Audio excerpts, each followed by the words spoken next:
कर देने का प्रयास किया, चाहे फसल के लिए। প্রধানমন্ত্রীর ভাষণ চলাকালীন ঝুট মত বলো, শরম করো এই স্লোগান তুলে রাজ্যসভা থেকে ওয়াকআউট বিরোধীদের। देश देख रहा है, झूठ फैलाने वालों की सत्य सुनने की ताकत भी नहीं होती। বিরোধী শূন্য সংসদ কক্ষে একা বলে গেলেন প্রধানমন্ত্রী। আবারও সন্দেশখালী ও চোপড়া প্রসঙ্গে বিরোধীদের এক হাত নিলেন মোদী। তৃণমূল সংসদে চুপ কেন? কেনই বা সংসদে চোপড়া সন্দেশখালী নিয়ে চুপ বিরোধীরা? প্রশ্ন মোদীর। कुछ समय पहले मैंने बंगाल से आई कुछ तस्वीरों को सोशल मीडिया पे वीडियो देखा। एक महिला को वहां सरेआम सड़क पर पीटा जा रहा है, वो बहन चीख रही है, लेकिन वहां खड़े हुए कोई उसकी मदद के लिए नहीं आ रहा है, वीडियो बनाने में लगे हुए हैं। संदेशखाली में हुई, जिसकी तस्वीरें रोंगटे खड़े करने वाली है, लेकिन बड़े बड़े दिग्गज कल से इसके लिए पीड़ा उनके शब्दों में भी नहीं झलक रही है। इससे बड़ा शर्मिंदगी का दुखद चित्र क्या हो सकता है?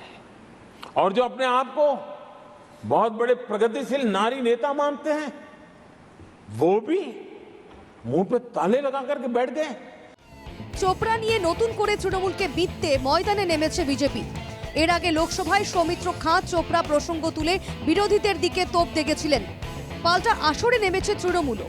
মোদীর মন্তব্যের সরাসরি জবাব দিয়েছেন শান্তনু সেন ও দোলা সেন। এর আগে বাংলাকে এত বদনাম করেও বাংলার মানুষের কাছে যোগ্য জবাব পেয়েও বোধহয় লজ্জাবোধ নেই মাননীয় প্রধানমন্ত্রীর, তাই তিনি আজকে এইভাবে বাংলাকে অপমান করছেন এবং মুখ্যমন্ত্রী মমতা ব্যানার্জির দিকে আঙুল তুলছেন। বাংলার মানুষ জানতে চায় প্রধানমন্ত্রীর কাছে যে বাংলায় চোপড়ার মতো বা জলপাইগুড়ির মতো কোনো ঘটনা ঘটলে তৃণমূল কংগ্রেস দলগত এবং সরকারগতভাবে তার নিন্দা করে এবং তৃণমূলের সাথে যোগ থাকা সত্ত্বেও কোনো অভিযুক্ত পার পায় না, তাকে অ্যাটেম্প টু মার্ডার কেসে অ্যারেস্ট করা হয়। গুজরাট, উত্তরপ্রদেশ এসব লিঞ্চিং এর ঘটনা নিয়ে একটু দুঃখ প্রকাশ করতেন বা মণিপুর নিয়ে একটু চোখের জল ফেলতেন, তাহলে আমরা খুশি হতাম।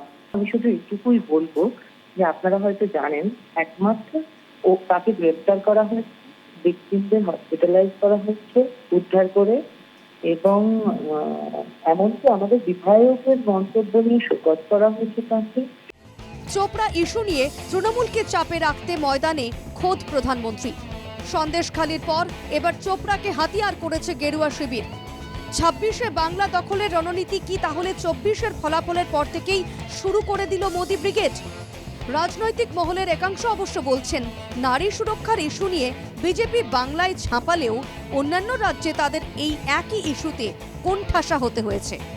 বিশেষ করে মণিপুর, বিলকিস বানো ও খোদ রাজধানী দিল্লিতে সাক্ষী মল্লিকের মতো ইস্যু বিজেপির ইমেজে আঘাত করেছে। তাই বাংলায় এই ইস্যুতে কতটা ডিভিডেন্ড তারা তুলতে পারবে তা সময়ই বলবে। Bureau report, NKTV Bangla.